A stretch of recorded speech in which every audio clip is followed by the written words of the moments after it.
Buenos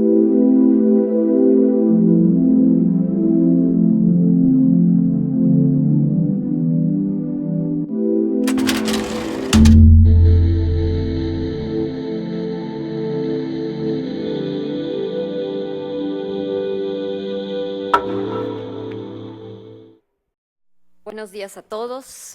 Agradezco a la Asociación Psiquiátrica Mexicana la invitación para participar en este evento, al Instituto Nacional de Psiquiatría por permitirnos realizarlo aquí. Por supuesto, a los licenciados en comunicación, a los periodistas que hoy nos acompañan, sobre todo pues a Irlanda Maya, porque ella nos ayudó a conformar a este grupo de distinguidos periodistas que hoy van a escuchar ustedes, ¿no? Entre ellos Jesús Martín Mendoza, la maestra Berta Solá, Luis Ocampo, y por supuesto también pues un honor para mí compartir con la doctora Medina Mora y con el doctor Aldo Suárez, con el doctor Chávez, que también va a presentar. Yo les voy a contar un poquito cómo es que se estructuró este estigma que se ha dado hacia la psiquiatría y hacia los psiquiatras a lo largo de la historia. Y entonces voy a empezar con este libro que fue un bestseller, supongo, bueno, que salió en la Edad Media, que se publicó en la Edad Media. Estos dos monjes dominicos, Kramer y Sprenger, en 1486, escriben el Malleus Maleficorum, que era el manual del cazador de brujas o el martillo de las brujas, en el que dan toda una descripción de cómo se debe identificar a una bruja para poder actuar contra ella y en un momento dado, pues, exorcizarla o quemarla, ¿no?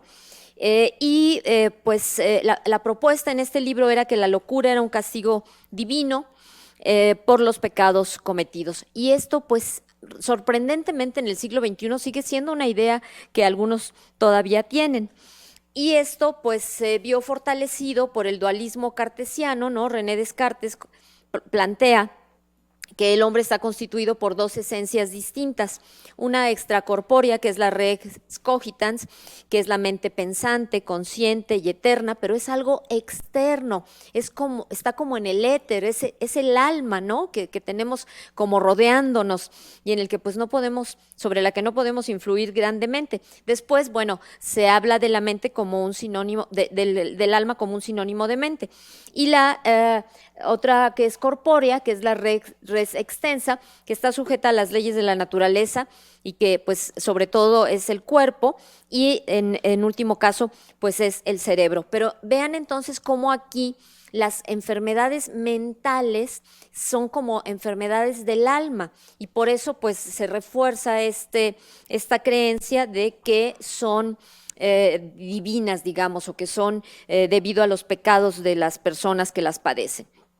Y bueno, pues a los enfermos mentales se les subía en los barcos, esto es real, no es nada más la pintura. Realmente en los poblados les pagaban a los marineros para llevarse a los locos, para que no estuvieran ahí en el pueblo molestando, con la idea de que los dejaran pues, en cualquier otro lugar, podría ser una isla desierta, pero que no estuvieran en los poblados, ¿no? Molestando a las personas o siendo peligrosos para las personas.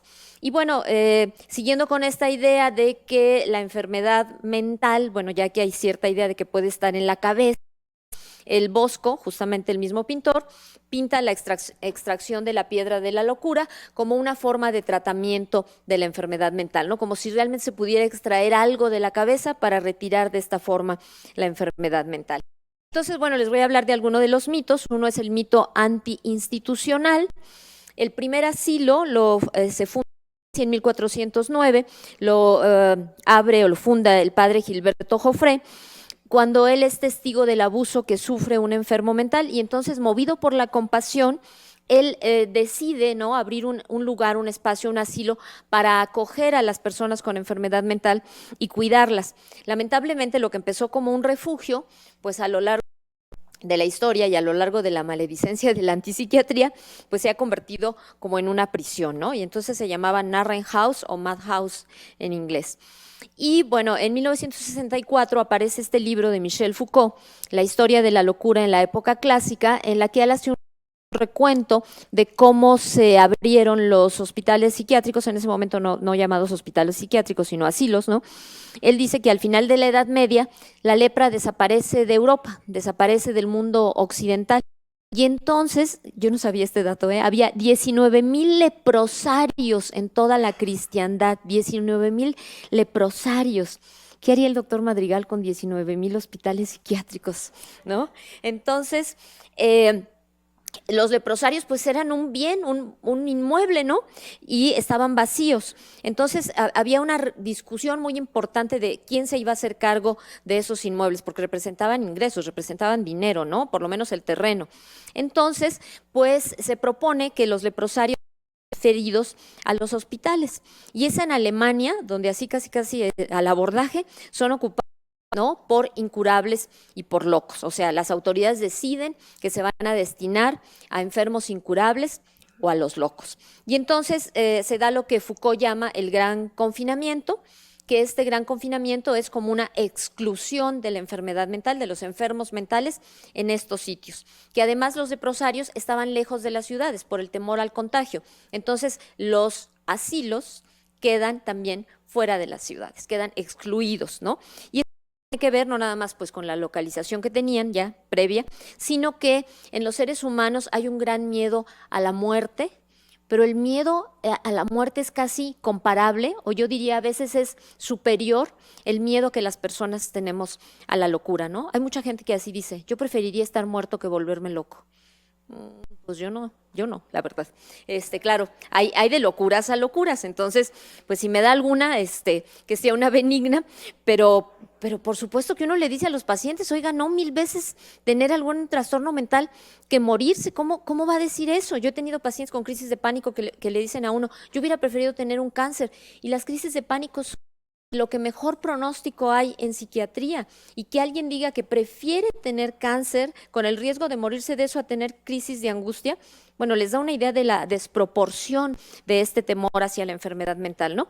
Y entonces en este momento, al quedar en los leprosarios, antiguos leprosarios, los enfermos mentales y los psiquiatras son separados de la medicina. Sin embargo, todas las historias pues hay claroscuros, ¿verdad? Hay la parte negra, pero también la parte luminosa.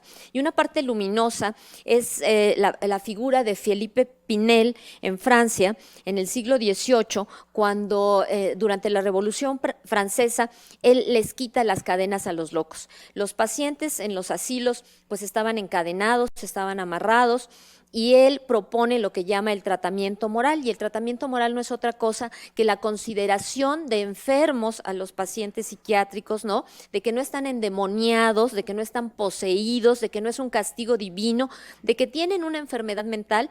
Él propone una clasificación pues primitiva, digamos, pero acertada, porque hablaba de melancolía, manía, mutismo, demencia, y decía Felipe Pinel ya en el siglo XVIII que la enfermedad mental tenía causas físicas, que la herencia tenía que ver con esto, la herencia, bueno, no se llamaba genética en ese momento, pero digamos que se podía transmitir en las familias o de los padres a los hijos, y que también había causas morales, y que dentro de estas causas morales las pasiones jugaban un papel muy importante. Felipe Pinel, además de quitar a los enfermos mentales, suprimió las sangrías, suprimió los baños de agua fría, ¿no? Como pueden ver ahí en el esquema, los metían a los ríos encadenados para que con el agua fría se calmaran un poco cuando estaban agitados. Esta es una imagen, ¿no? de los asilos, de los manicomios en el siglo XVIII y todavía en el siglo XIX. Aquí lo que pueden ver en la diapositiva es la entrada al antiguo Hospital de la Salpêtrière, es como es en París, ¿no? Muy bonita entrada, pero pues la historia nos da datos muy tristes de cuando esto operó en el siglo XVIII. Y bueno, en México, en el siglo XX, el 1 de septiembre de 1910, Porfirio Díaz inauguró el Manicomio General de la Castañeda, en lo que fuera la Hacienda Pulquera, era una hacienda pulquera, en Mixcoac, lo que ahora es la unidad Lomas de Plateros. Y este lugar, la Castañeda, estuvo en funciones desde 1910 hasta 1968, por 58 años. Esto fue un avance, ¿eh? Ahora decimos, ay, la Castañeda, qué horror, qué terrible, hasta películas se han hecho, ¿no? Pero Era un lugar de primera cuando lo mandó construir Porfirio Díaz. El proyecto duró como 7 o 10 años, lo construyó su hijo, que era ingeniero, ¿no? Mandó a especialistas a Europa, sobre todo a Francia, para ver cómo estaban diseñados los hospitales psiquiátricos allá. La primera recomendación que le dieron fue lejos de las áreas pobladas, por esta idea de que la locura, ¿qué tal que se contagie? Entonces, mientras más lejos, mejor, manteniendo esta separación, ¿no?, de la enfermedad mental y de la psiquiatría, ¿no?, del resto de la medicina, vamos a decirlo así, y también tratando de dividir lo que sería el mundo de la razón del mundo de la locura, ¿no? La locura mientras más lejos, mejor. Nosotros todavía tenemos pacientes a los que les decimos, sí, pues búsqueme ahí en el instituto, ¿no? Ahí está mi oficina. ¿Y si me sale un loco y me ahorca? ¿Y si se me pega? Estamos en el siglo XXI y la gente sigue pensando como en la Edad Media. Algo interesante en la Castañeda fue que había una separación entre los hombres y las mujeres.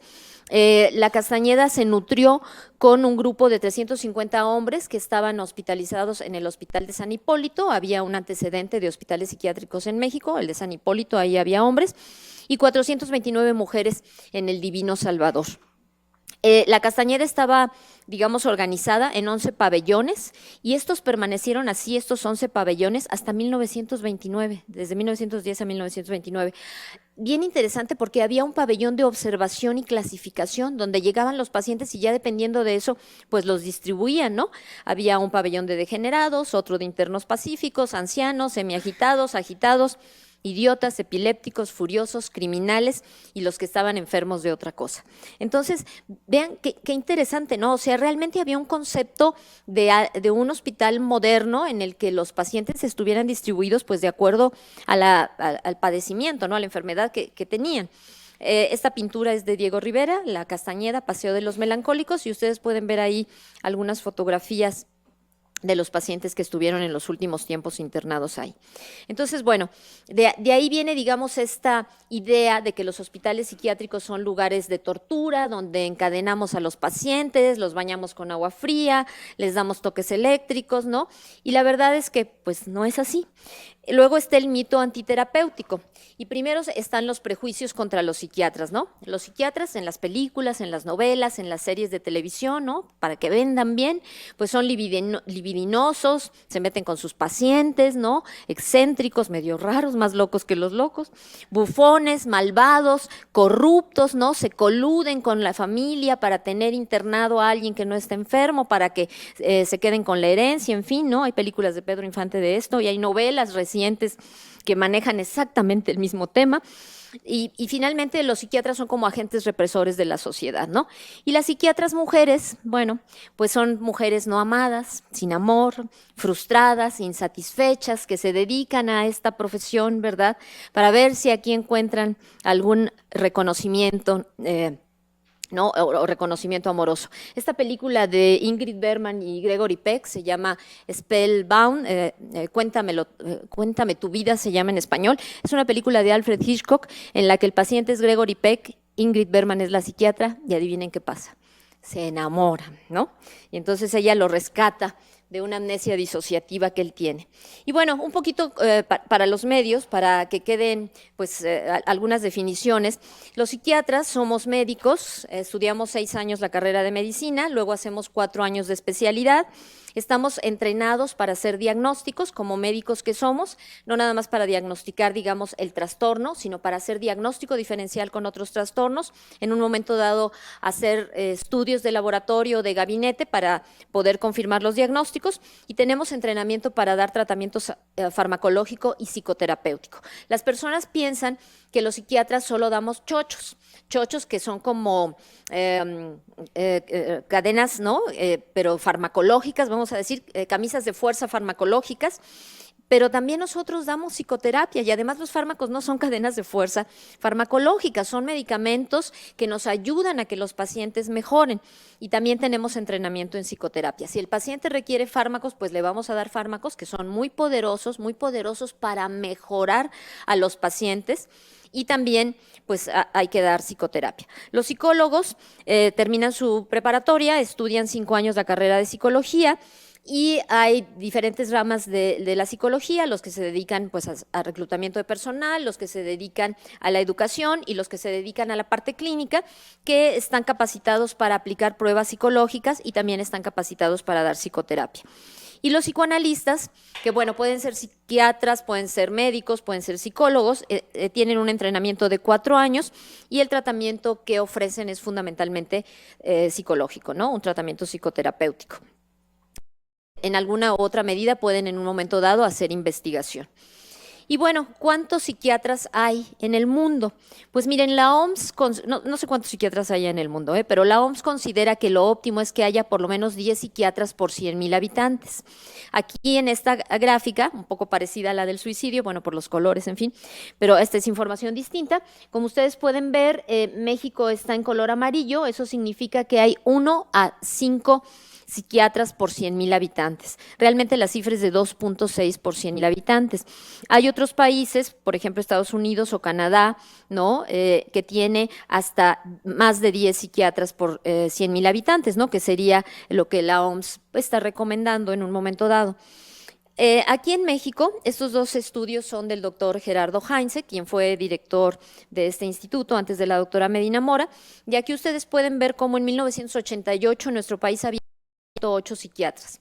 En 2012, en un estudio del doctor Heinze, encontró que había 3,823 y en 2016, 4,393. Seguimos siendo una especialidad con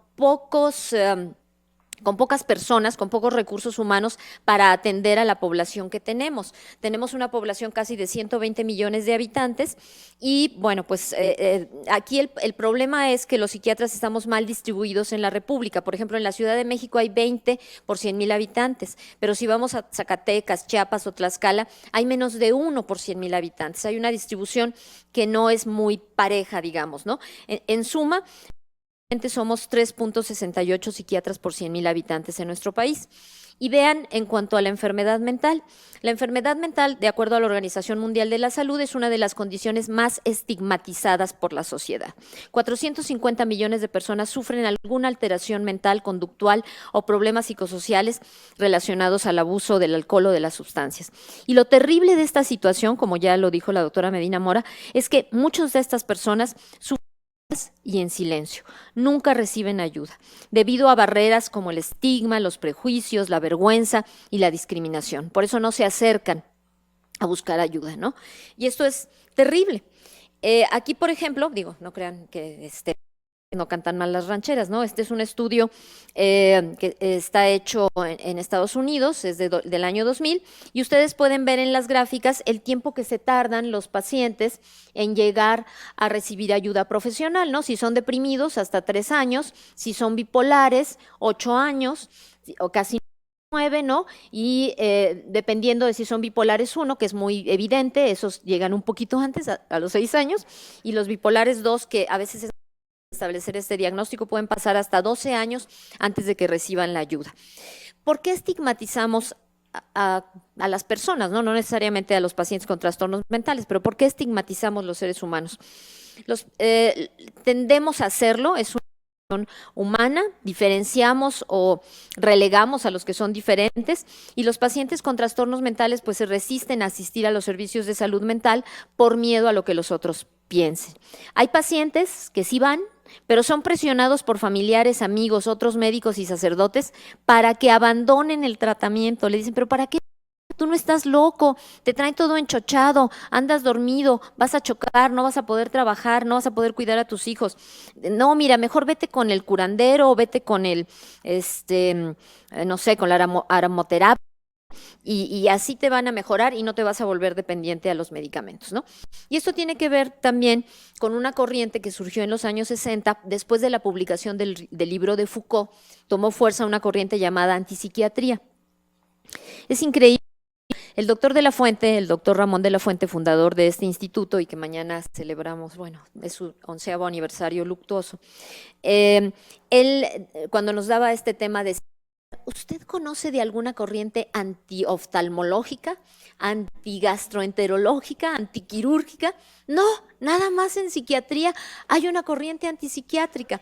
¿Por qué? Porque la especialidad de psiquiatría tiene aspectos psicosociales muy fuertes que otras especialidades no tienen. Y entonces hay como una reacción contra la psiquiatría. ¿Cuándo han oído ustedes de una reacción? Bueno, sí hay reacciones contra la medicina, ¿eh? Ahora estos como naturistas que no quieren tomar medicamentos, en fin.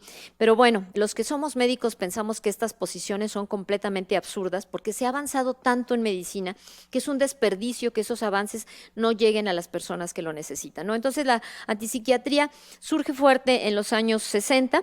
Tomás Sas es uno de sus principales representantes y él dice que las brujas y los poseídos en la Edad Media molestaban y por lo tanto eran eliminados por la Inquisición en el nombre de la fe, y ahora los psiquiatras somos los nuevos inquisidores y llevamos a cabo una eliminación comparable, pero en lugar de hacerlo en el nombre de Dios, lo hacemos en el nombre de la ciencia. Esto es verdaderamente aberrante. Franco Basaglia es otro representante de la corriente antipsiquiátrica de los 60 y él dice que al manicomio va la gente que no tiene voz, no tiene palabra, es decir, los pobres y los desheredados. La corriente antipsiquiátrica fue muy fuerte y en Italia se cerraron los hospitales psiquiátricos y sacaron a la calle a los pacientes que estaban ahí, muchos de ellos abandonados e y que en la calle, pues, ¿qué iban a hacer solitos? No tenían manera de sobrevivir.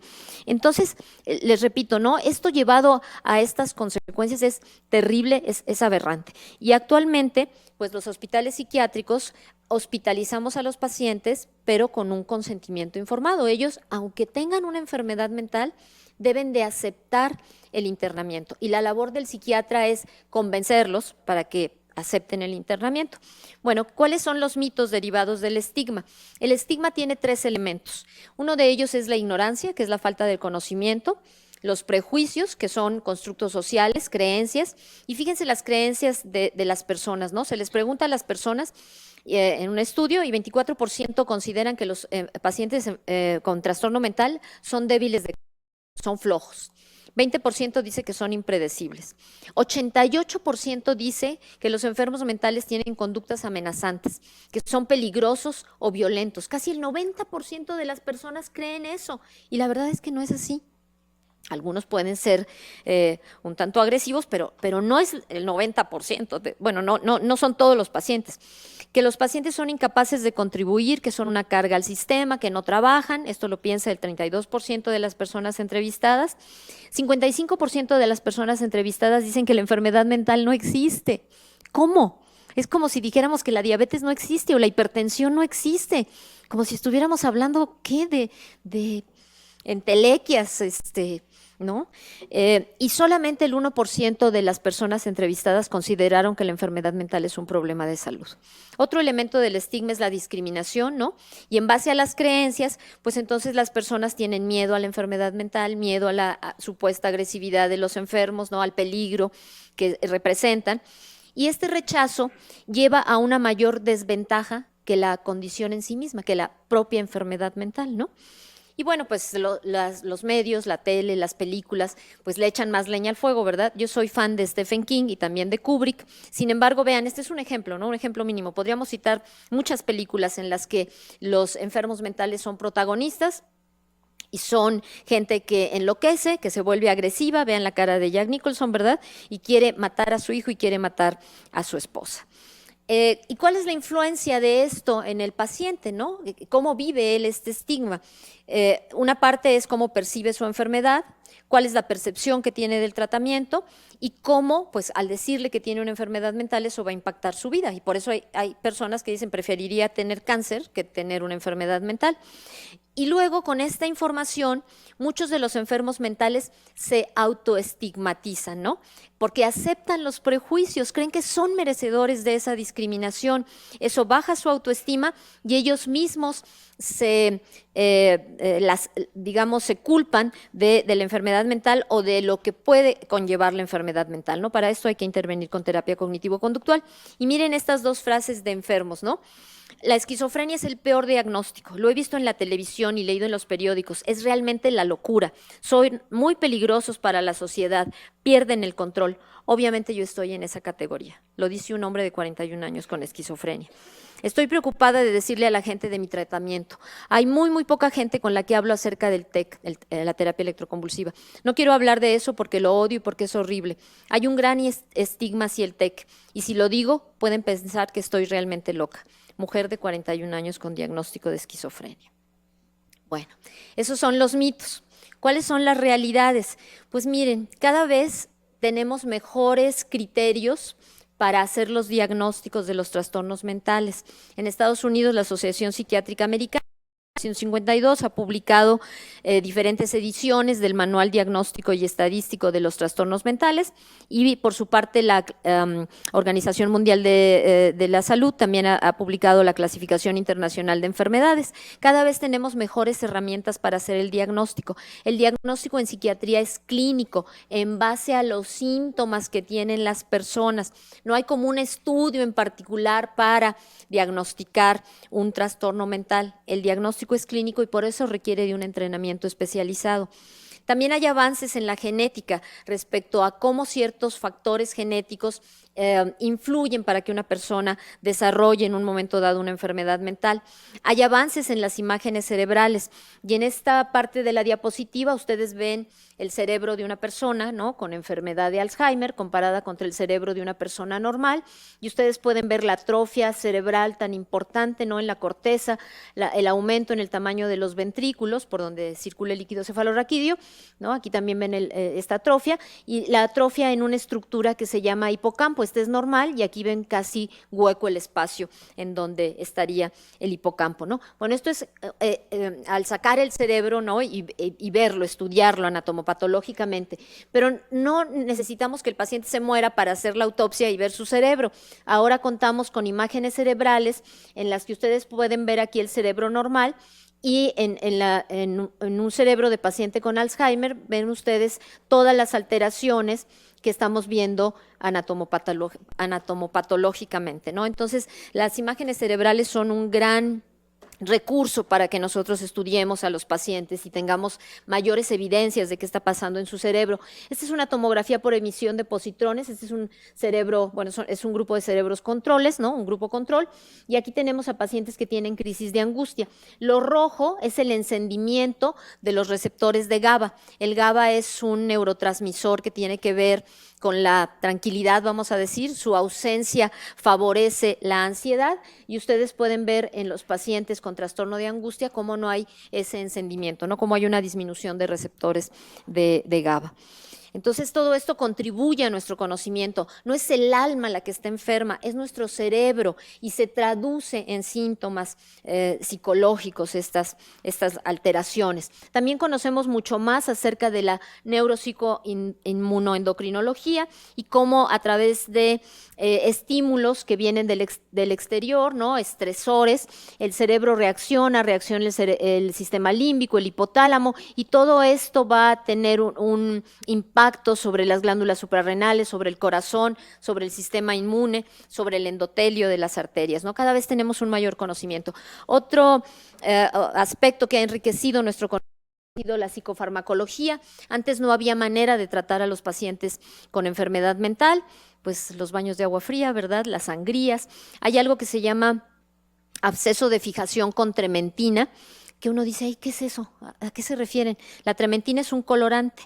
Hay un libro de Leonora Carrington. Ella estuvo internada en Madrid en un hospital psiquiátrico porque tenía un trastorno bipolar, entonces estuvo en una fase de manía, en una fase de exaltación, estaba muy agitada. Entonces ella cuenta, tiene un libro que se llama Memorias de Abajo. El hospital se dividía en una parte alta y una baja.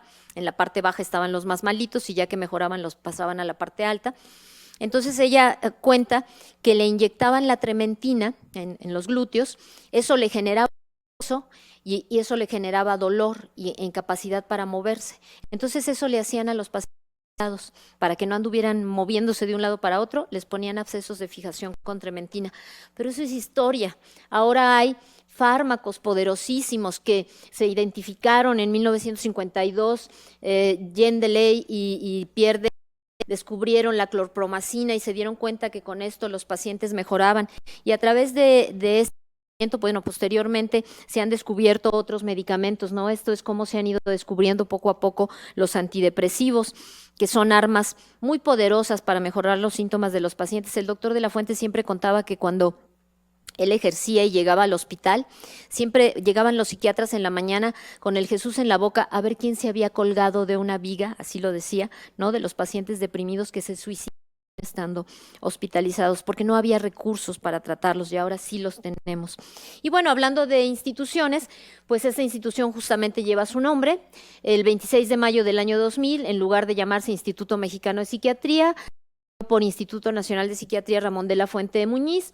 Esta es una institución que hace investigación básica, que hace investigación social, que atiende a pacientes en la consulta externa, y también tenemos una pequeña, no como Porfirio Díaz, 1000 camas, no, ni Dios quiera, nada más tenemos 50 camas, es un hospital pequeño, pero se entiende que es un hospital para pacientes agudos, no para pacientes crónicos, no es un asilo, no es para que se queden aquí todo el tiempo, son internamientos breves, 30 días máximo, ¿no?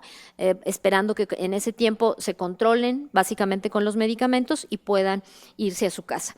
Y luego el siguiente paso será, ¿no? O es en lo que estamos trabajando, en lo que se está trabajando a nivel de los sistemas de salud, de que en lugar de que los pacientes atiendan en el pico de la pirámide, ¿no? Que es lo más costoso, pues más bien reciban la atención a nivel de los hospitales generales o de los centros comunitarios. Y bueno, esto es algo de lo que va a hablar el doctor Chávez en su presentación acerca de cómo la Organización Mundial de la Salud ha propuesto regular la manera en que los medios dan noticias acerca de enfermedades mentales para que esto no dañe o estigmatice y discrimine más. Y bueno, la conclusión de esta presentación sería que a mayor conocimiento, menor estigma. Gracias.